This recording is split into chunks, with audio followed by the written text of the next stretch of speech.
The boss of HS2 says he's talking to the government about delaying the project further because inflation is pushing up costs. Well, the MP for one village in Warwickshire says delaying would mean villagers would have to put up with more disruption for longer. Mark Gough reports. Burton Green in Warwickshire, a village which the local MP says has been affected more than any other by HS2. It's seen massive construction work. This is the latest, a tunnel beneath the village to cut down the noise from the trains. This work's finished, but more's on the way when they start to build a line, and that means more disruption for years ahead. But today, the boss of HS2, Mark Thurston, said he's talking to government about delaying the project further to spread the cost, which has risen sharply because of inflation. He says they're looking at the timing and the phasing of the project.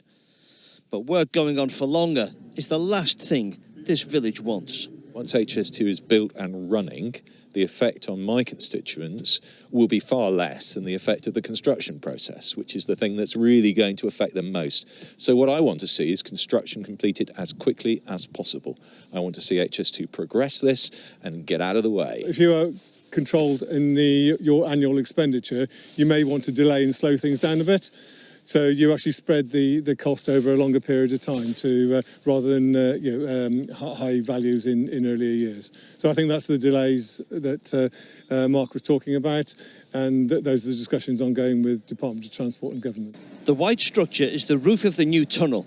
HS2 calls it a green tunnel because it'll be landscaped. But a large chunk of woodland had to be removed to make way for the line. Broad Wells wood, an ancient woodland with a 100-metre gouge through it. That's the width of 3 motorways. They've cut down, again, more ancient woodland to build it, but it's a green tunnel. We've done our absolute best to minimise the amount of woodland that has been removed, and then to compensate for that, we will be planting up to 7 million trees across phase 1 to create a green corridor alongside High Speed 2. Today, Burton Green showed off its new village hall, paid for by HS2. It's some consolation, I'd say.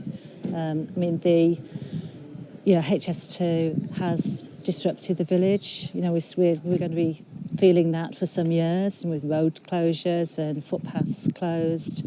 The landscape's completely changed. So it's definitely a disruption, but this is a positive outcome. Yeah, having a lovely new hall. They've had an awful lot to deal with, and therefore it's great to see them getting something out of the process.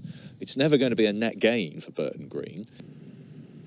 The government says it's still committed to completing HS2 in full. Mark Gough, ITV News, Warwickshire.